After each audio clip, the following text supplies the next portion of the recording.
Our speaker today is Professor Jean-Pierre Gabardo from McMaster University, and he will talk about the factorization of positive definite functions. I would like to ask you at this time to mute your own microphones and please unmute them as you see fit. Jean-Pierre? Thank you. Thank you very much for the invitation to talk in this series.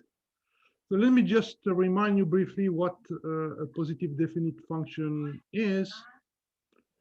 So we can do this in locally compact abelian group. And all the group I will talk about will be the basic one. So basically any finite group such as Zn or Z sub n or Z d, Td or Rd. I will use the term symmetric. So when I do that, I mean a set which contains zero, the zero of the group, and which has the property that x belong to the set if and only if minus x also belong to the set. So if you have a continuous function on the group, complex valued, so it's called positive definite if for any element x1, etc., xm in the group and any complex number xi1, etc., xin, you have the following inequality: sum for ij equal 1 to n of f of xi minus xj xi xij conjugate is greater than or equal to 0. So this simply means that if you form the matrix, the m by m matrix with entries f of xi minus xj, that matrix will be positive semi-definite. So note that if my continuous positive definite function is non-zero, then its value at the origin has to be positive, strictly positive, and it will satisfy f of minus x equal to the conjugate of f of x. So the support of f will be a symmetric set in the group.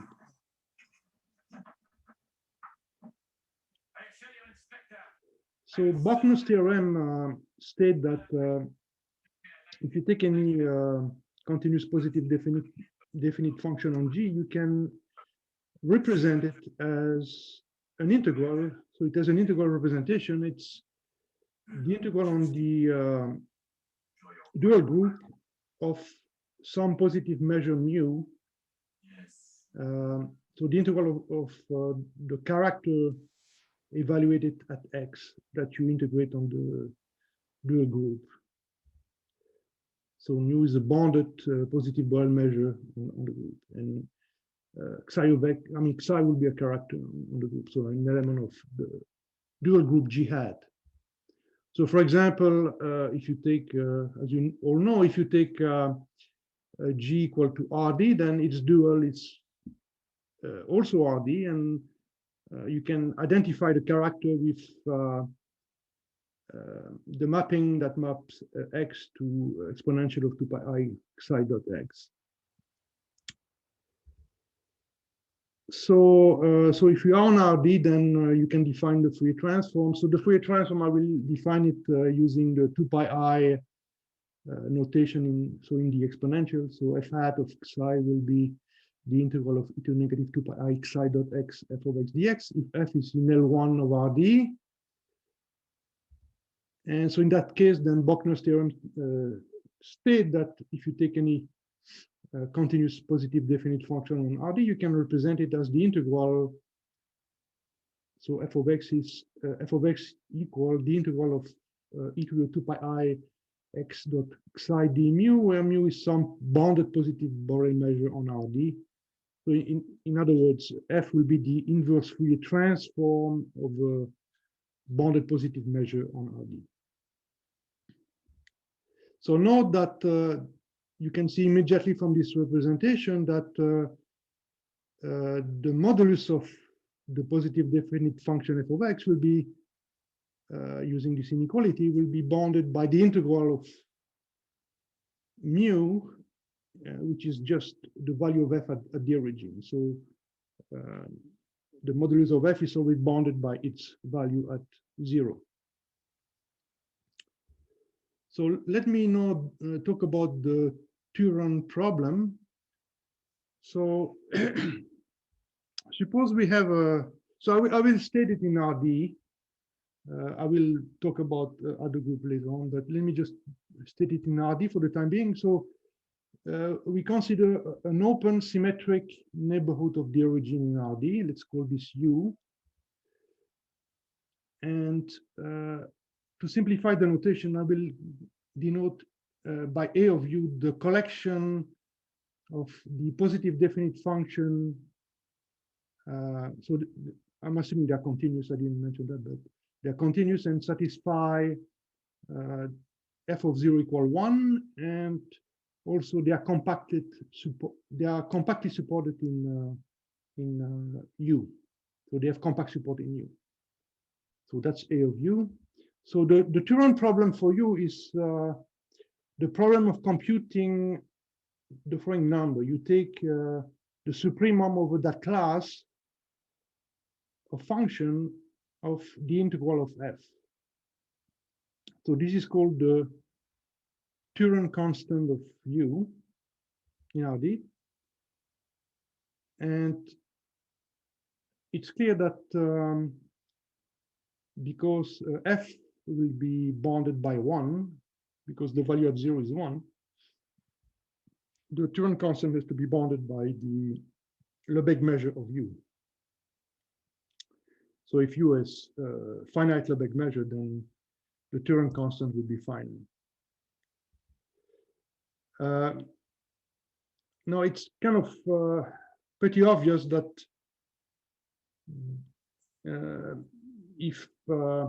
I mean, it's kind of pretty obvious that none of the function in A of U will maximize the integral because they have compact support in U. So I will call a Turan maximizer for you a function f which is positive definite, for which the integral equal to this supremum, and also for which you can find a sequence of function in A of U which converge in a weak sense. So let's assume it's converging in S prime, in the space of temporal distribution, to f, and also the integral of f and converge to the integral of f.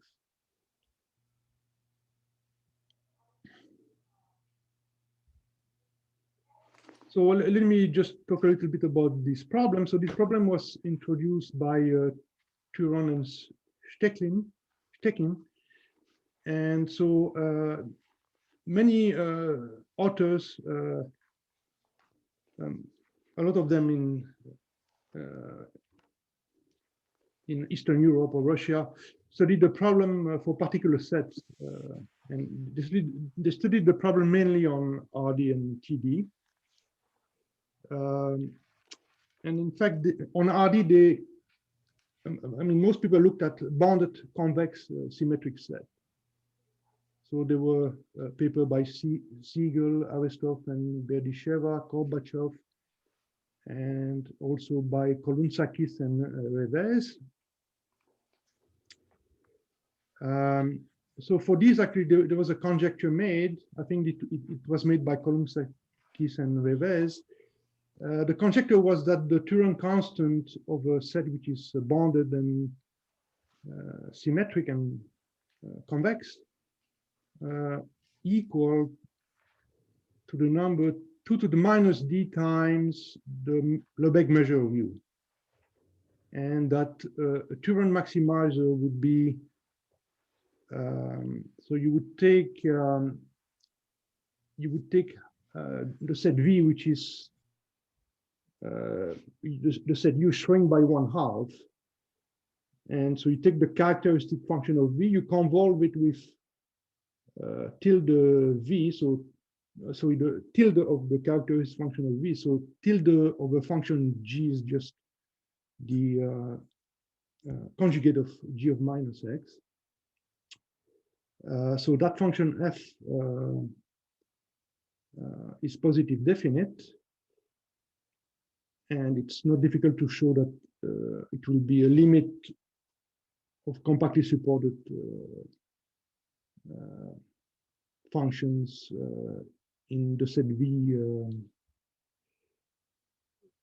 So in the set U. So the conjecture is that for this type of domains will be a maximizer. So this conjecture was actually proved in special case. For example, if you have a ball, U is a ball centered at the origin. This was done by Siegel in 1935, and there are more recent proof by Gorbachev and also Kolountzakis and Revez have a nice proof of this fact. So that's an example for which we can compute things. I mean, we can compute the Turin constant exactly. So clearly, the Turan problem, we can state it in the setting of any locally abelian group. So you just replace in the interval, you just replace, of course, the Lebesgue measure by the Haar measure. So for example, this was investigated by Kolountzakis and Revez in a paper in 2011. And you can also do it, obviously, in a finite abelian group. Why not? Where the Haar measure, of course, is the Quantic measure. So I'm going to talk about this a little bit now. So if you have a finite group, finite abelian group, of course, you don't need the notion of being open. Everything is open. And so you just take a set which is symmetric in G. So the Turan problem then consists in computing the Turan constant of S. And so this is the supremum. So the interval becomes a finite sum. So it's the sum of the S of the values of function G. In fact, the supremum, because we are in finite dimension, is actually a maximum. It's easy to see. So G would be a function which is positive definite, which is supported on S and satisfy G of 0 equal 1. So this case actually was also investigated by Kolountzakis and Revez in a paper in 2006. So what I would like to point out here is that for the case of a finite group, the Turan problem is actually, it's really a linear programming problem. Because basically we want to maximize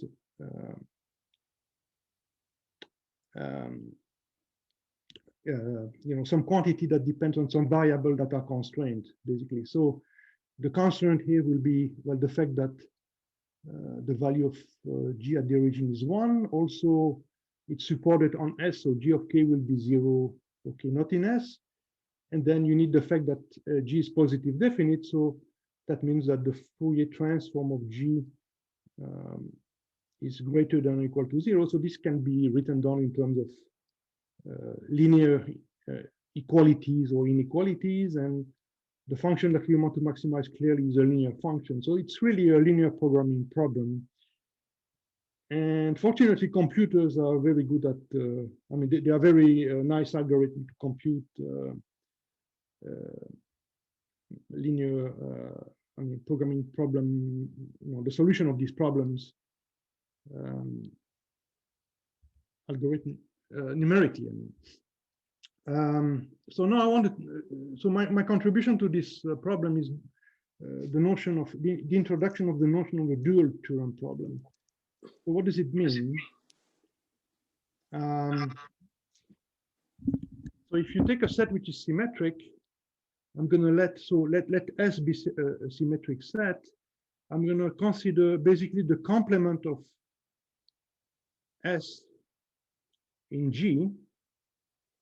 So I'm taking the complement, but also I need to make it symmetric. I need 0 in there. So I'm going to add 0 to the complement of S. And so note that this set S star is also symmetric. And so the dual problem, the dual Turan problem for S is just the regular Turan problem for the set S star. So now something very surprising happens when you look at a solution of the Turan problem for S and one for the dual problem. So I'm just going to give you an example, which I've done numerically. I mean, it's actually very difficult to compute, anything by hand. You can do it for very small groups, but I mean, this type of thing have to be done numerically. There's no other way. So, so let me look at an example in Z35. So the integer modulo 35. So I just pick one at random. So so G is Z35. So S, I take it to be the set 0, 1, 3, 5, 6. And of course, I need to have also their inverse in there. So I have to add 29, 30, 32, and 34. So, and then I plug that into the computer, and I did the same thing for the set S star. So this is what you get if you do that. So in blue, so in black, you see a Turan maximizer for the set S. So you notice that the function f has the value 1 at the origin, and then it's non-zero exactly at the point 1, 3, 5, 6, etc. So exactly on the set S. And then the Turan maximizer, so is the function in blue there. You see also that the value at the origin is 1, and it will be supported on the set S star. And you also notice that the some of the values for the function in blue, the function G in blue, are negative, because a positive definite function could be negative. It's a bit counterintuitive, because we're trying to maximize the sum, so you would think that the maximum would have to be always non-negative, but it's not always true. So anyway, so this is these are the solution of the Turan problem in this dual. So I'm going to look now at the Fourier transform of these things. And so again, in black, you take the Fourier transform of F. In blue, you take the Fourier transform of G. And something very strange happens there. You'll notice that every time one of the function is non-zero, then the other one has to be 0, except at the origin. But at any other point, you can notice that the product of the two functions is 0, right? So so also notice that at the origin, one of the function, it looks like the value at 0 is 10, and the other one, it looks like it's about 3.5. So the product will be, it looks like it's about 35.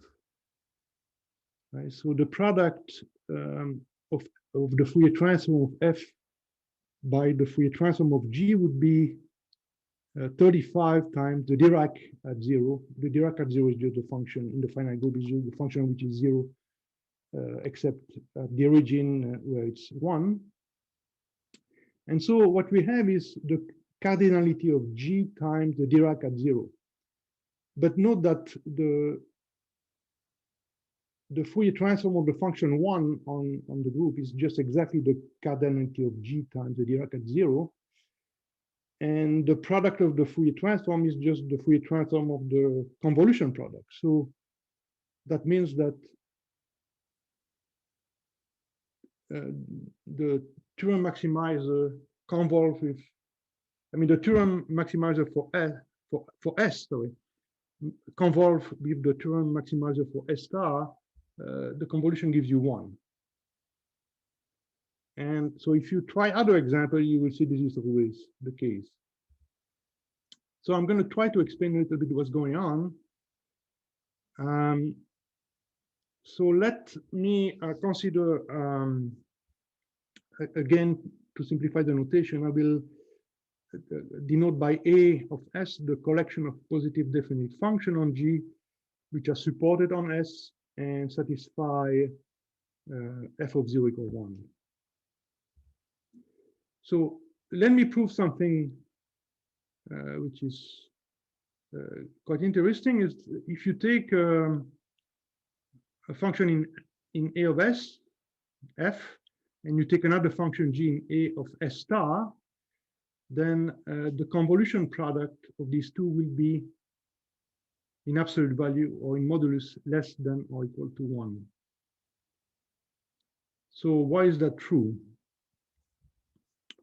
Well, so what is the convolution product? So if you take two functions in the group, the convolution product of f with g evaluated at x is the sum for y and g of f of x minus y times g of y. So in particular, at 0, then what this thing is just the sum for y and g of f of minus y times g of y. But remember that the support of f is a symmetric set, so so saying that y is in G is the same thing as, so saying that negative y is in S is the same as saying that y is in S. And so the two functions that I have, f and g, are supported on two different sets, except at the origin. So if I compute their product, obviously, the product, I mean, each term will be 0 except for the term corresponding to y equals 0, right? And at y equal to 0, they both equal to 1, so the convolution product at 0 is 1. Now, if I look at the Fourier transform of the convolution product, is just the product of the Fourier transform, and that's non-negative. So that means that the convolution product of f and g is also positive definite. So I have a positive definite function which is 0 at, sorry, which is 1 at the origin. So it has to be bounded in modulus by its value at 0, which is 1. So that means that the modulus of the convolution is bounded by 1 all over G. And so now, if you recall what we had before, we had when I computed the convolution product of the maximizer for the Turan problem and one for the dual problem, I always get the equality equal 1, right?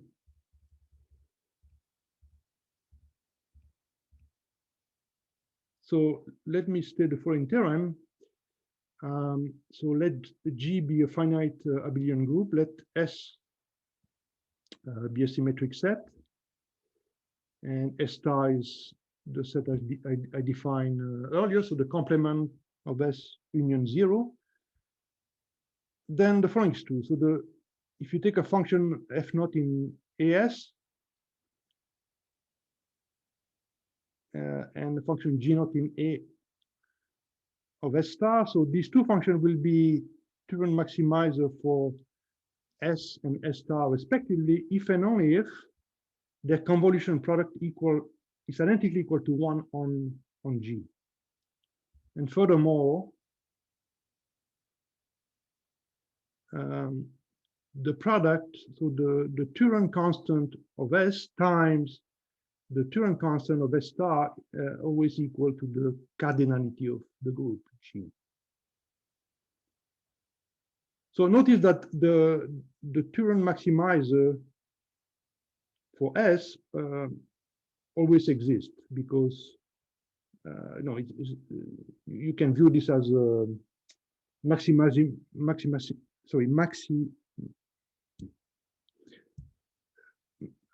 an extremal problem where you find the maximum on finite dimensional space for a compact set, because the constraint basically when you look at the constraint, you see that you are maximizing on a compact set, on a bounded set. Infinite dimensional space is a compact set. So, this maximizer always exists. Okay, so I just want to mention that one direction is easy for this theorem. It's easy to see that if you have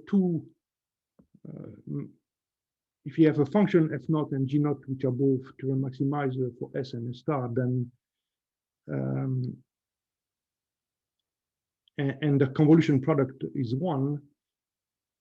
I'm sorry, it's the other way around. The other way around is easy. So if you have two functions f0 and g0 whose convolution product is 1, then they will be maximizers for the Turan problem for S and S star respectively. So what? Let me show this very quickly. So take f and f0 in A of S and g and g0 in A of S star, and let me assume that the convolution product of f0 with g0 is 1.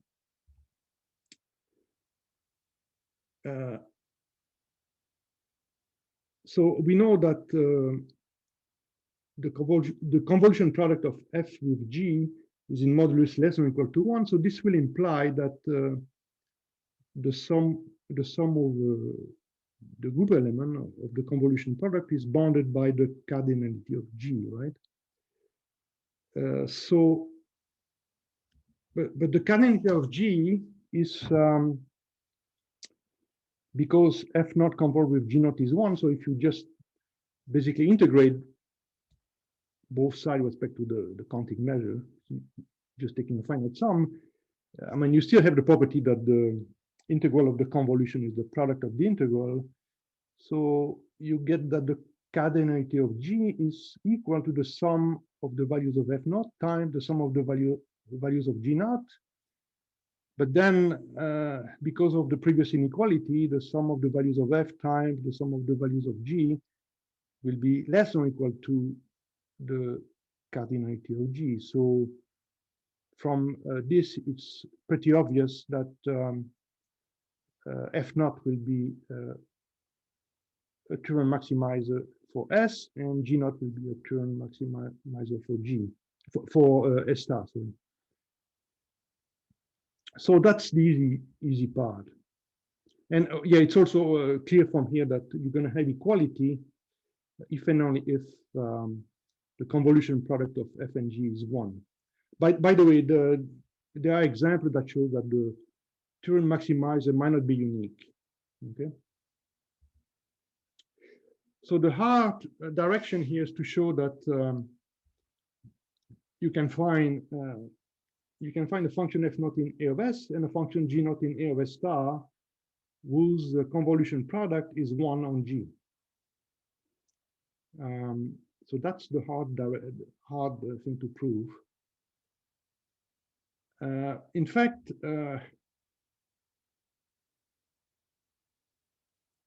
so the previous theorem says in particular that if you take any symmetric set, you can always find a positive definite function f supported on S and a positive definite function g supported on S star, such that the convolution product is 1, right? Just take the Turin maximizer for S and S star. So it turns out that much more is true. So you can, in fact, replace the function 1 in there by just any positive definite function on G.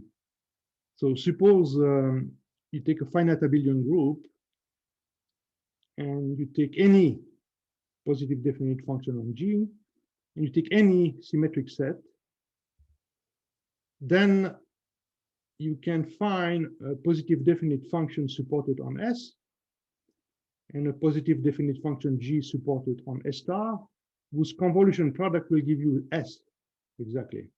So obviously the function 1 is a positive definite function, so it's a particular case of this theorem.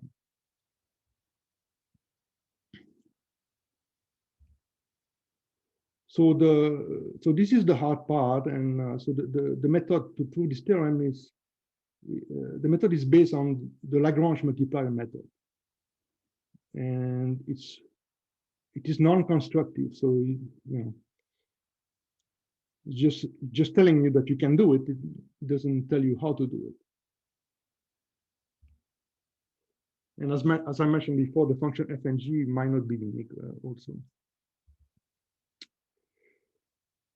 So now once you have this result for finite group, you want to extend it to other groups. And so you can do it using standard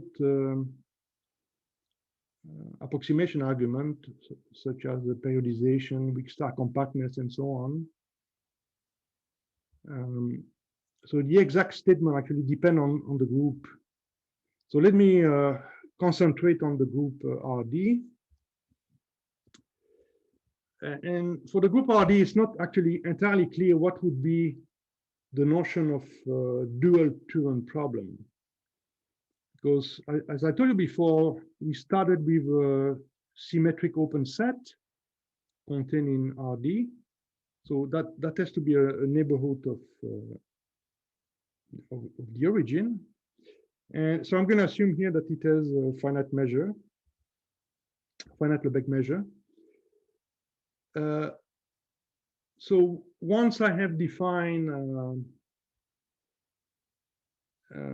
the Turin problem, to define the dual Turin problem, it makes no sense to consider continuous positive definite functions supported on the complement of U union the origin, right?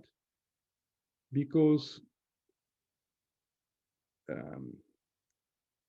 I mean, U near the origin looks like just the origin itself, right? So you cannot have a continuous function which is 1 at 0 and 0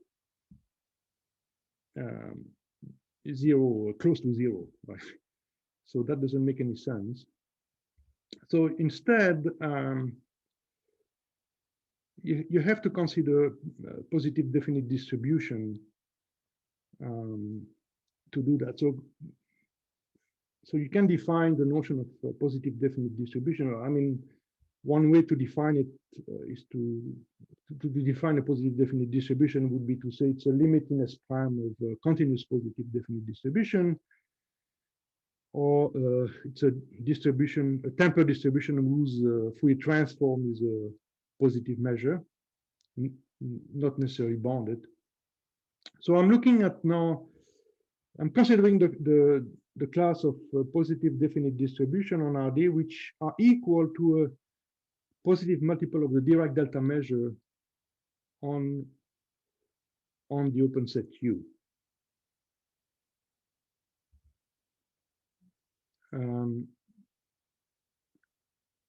Yeah, so as I've just mentioned, so these are temporal distribution whose Fourier transform will be unbounded positive tempered measure by the Bochner-Schwarz theorem. It can be shown that such a measure has to be translation bounded. So that means that it's not bounded, but if you take a compact set and you translate it, the measure of these translation will be bounded by a fixed constant, independent of the translation. Okay, so now if you have a positive definite tempered measure, you can define the density of that positive definite distribution by the following formula. So you take the limit, so you apply the positive definite distribution to the Gaussian, basically at epsilon to the d over 2 into the negative epsilon pi absolute value of x squared. and you take the limit epsilon goes to 0. So that's one way of defining it. So I want to, the reason I'm doing this is I want to have the analog of the integral. For the Turan problem, I'm maximizing the integral. What can I maximize for the dual Turan problem? Well, this is the quantity I will maximize, and it makes sense if you realize that this quantity is just, so if you take the Fourier transform on that positive definite distribution, that quantity is just the mass of the singleton 0. So the mass of that measure at 0, basically. So now I have a symmetric set U, and I can consider the set K, which is the complement of U in RD, union 0. And so I define the dual Turan problem to be the problem consisting in maximizing the quantity d of h over all positive distribution h supported on K and equal to the Dirac at the origin on U. So let me call this quantity tilde K sub G.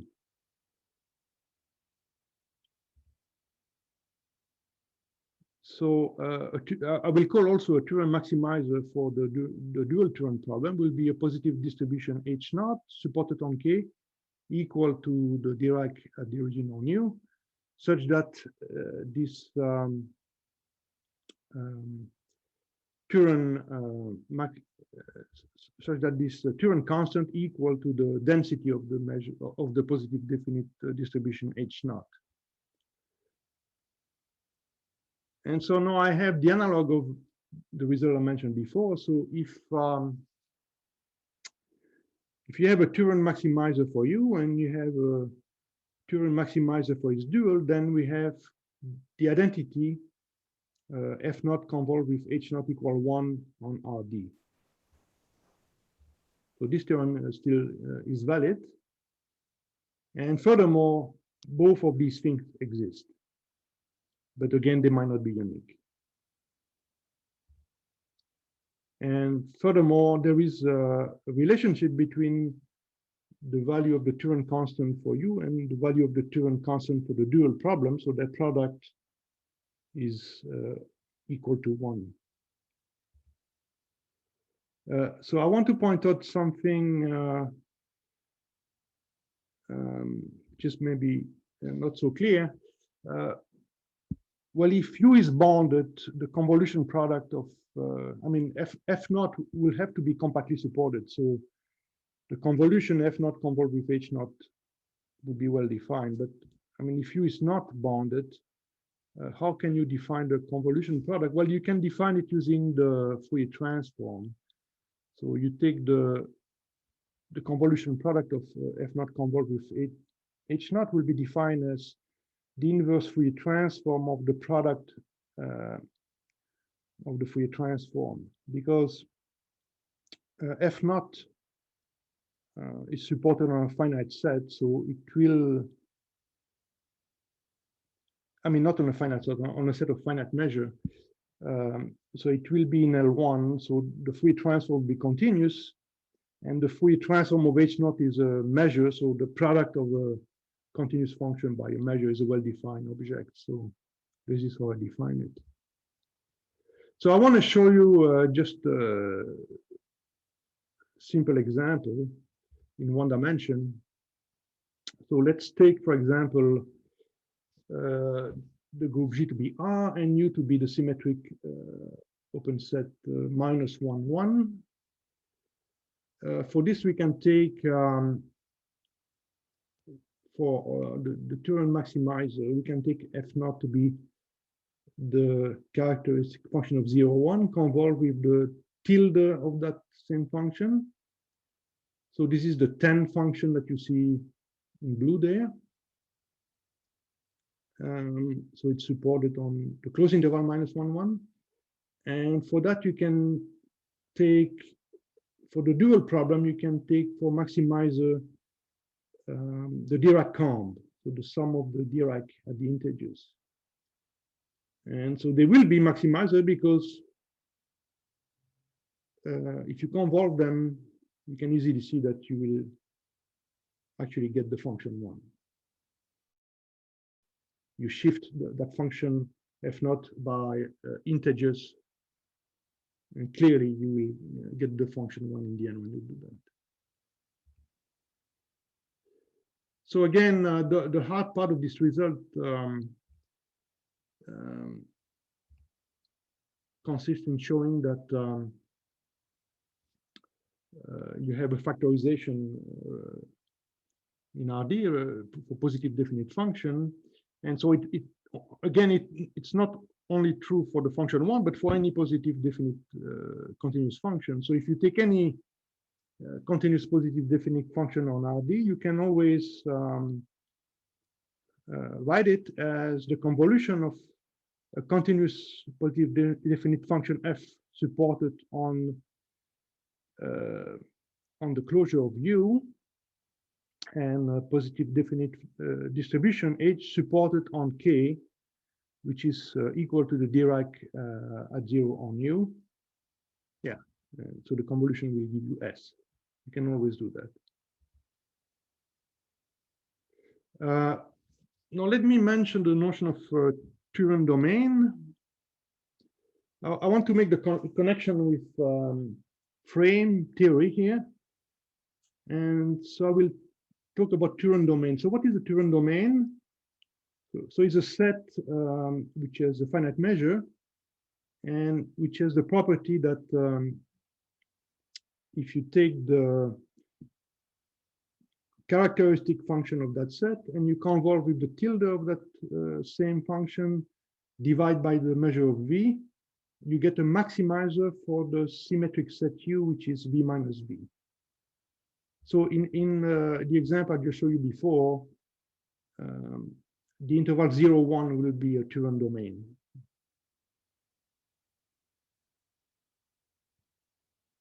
The set V would be 0, 1, and the set V minus V will be the set minus 1, 1, and the convolution of the characteristic function of 0, 1 with the tilde of that same thing divided by 1, gives you the 10 function, which is the Turin maximizer.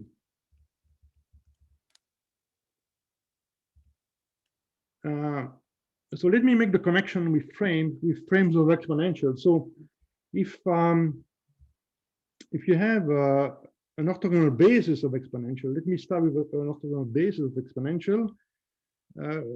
By Parseval identity, this means that if you take any f in L2V, you can compute the L2 norm by taking the sum of, so you have some set of frequencies lambda for your exponential. I'm not assuming anything about lambda. I'm just saying that if it is an orthonormal basis, then you can write down the square of the norm of f as the sum over lambda of the length or the measure of v to the minus 1 times the interval over v of f times e to the negative 2 pi I lambda x. Take the absolute value square of that. And so basically what you have there is just the sum over lambda of the inverse of the measure of v times the Fourier transform of lambda modulus square, right? So you can write this if you'd like as norm of f square in L2 equal the square of the norm of the Fourier transform in L2 of the measure mu. So mu is the measure. Take the sum of the masses, sum of the Dirac masses at lambda times the measure of v to the minus 1. So I want to point out here that so the mass, so for this measure mu, at point where it has positive mass, the value of that mass is actually the inverse of the measure of v at each point, right? So there is a result by Koloutsakis and Revesz, which shows that if V admits an orthonormal base of exponential, then V will be a Turin domain.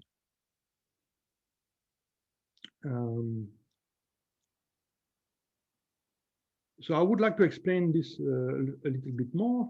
So instead of considering now orthonormal bases, I will consider a weighted Parseval frame of exponential. That means I'm looking at collections which are basically given by taking a set of frequencies lambda, and I can multiply this exponential by some positive constant root of c lambda. C lambda is just some positive number.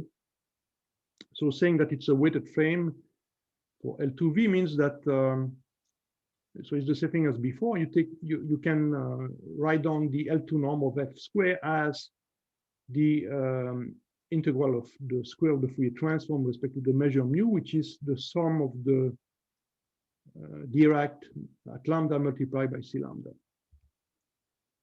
Or you can even consider more general thing. You can just consider any positive Boyle measure such that the square of the L2 norm of f in L2V is equal to the square of the Fourier transform with respect to that measure mu. So it turns out that such measures are characterized by the fact that their inverse Fourier transform equal to the Dirac mass on the set U, which is V minus V. So U, if you consider any open set V minus V will be clearly a symmetric set. And so these are exactly the type of measure I'm interested in the dual Turan problem, right? I want this measure to be equal to the Dirac at 0 on the set U, right? So that fits exactly my framework.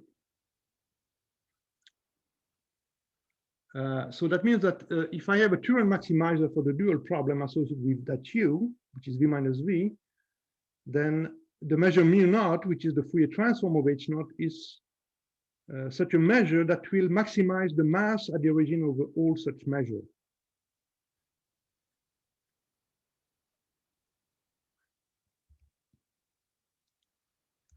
So the following result will be an extension of the result of Koloutsakis and Revesz. I think Koloutsakis and Revesz as the result for special sets, and then Revesz actually stated the result in more generality. So anyway, so let me state the theorem. So if we take an open set V, which is a set which has finite measure, the following will be equivalent. V is a Turin domain.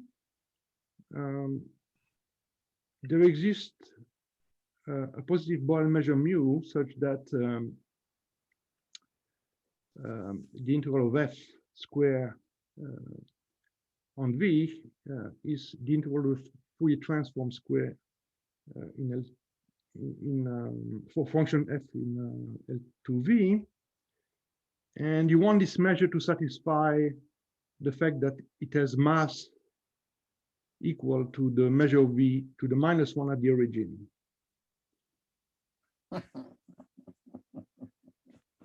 And so an equivalent condition is that if you take a dual Turin maximizer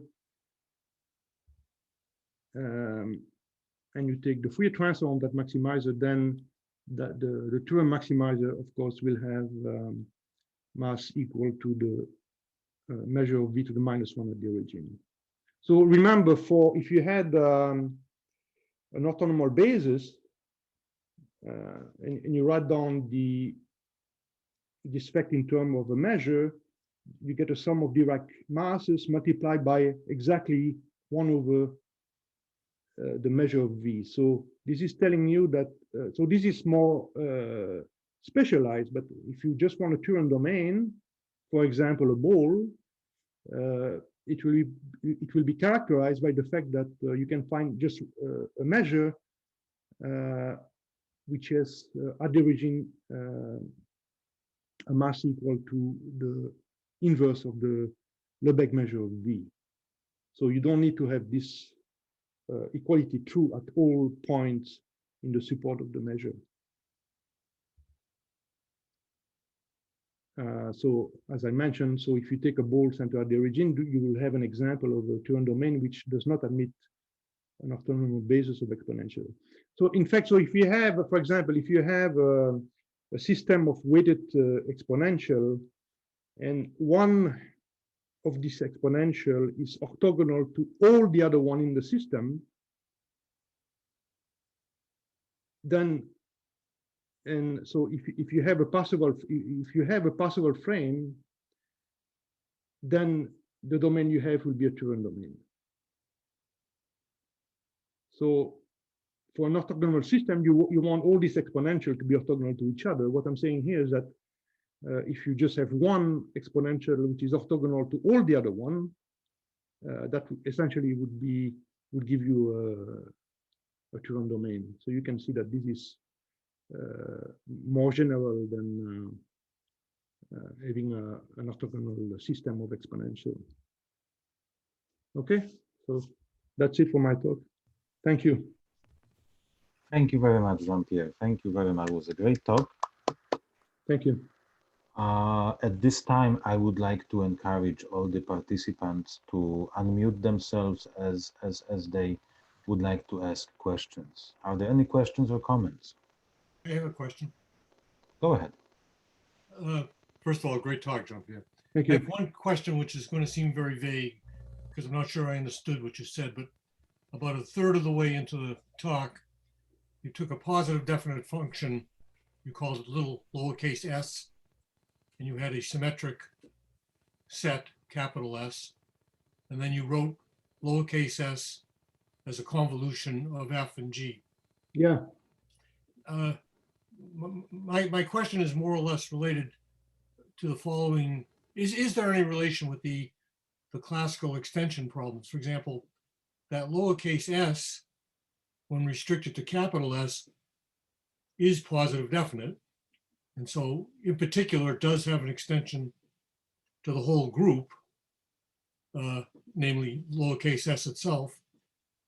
But then your function g is supported by that set capital S when you write the convolution lowercase s equals f convolved with g. And so I'm operating in parallel here, but is there any relationship with this convolution problem and those classical extension problems? Yes, I thought about that.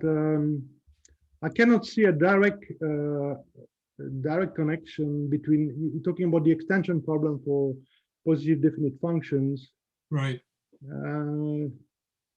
Because I was thinking of those counterexamples where things are not true in higher dimensions. Yeah, yeah. Or if capital S is not the right type of symmetric set and that sort of thing. So. Yeah, yeah.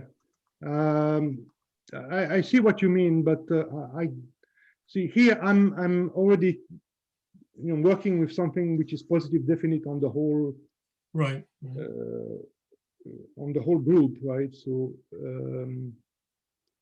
and so yeah. Okay, just I don't see any connection actually, obvious connection. Because as you pointed out, the functions f and g don't have to be unique.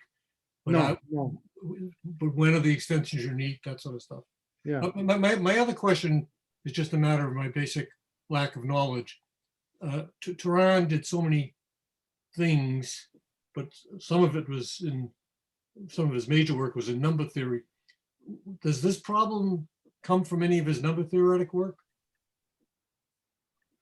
I'm not aware of any connection with number theory. Okay, thank you very much. Yeah.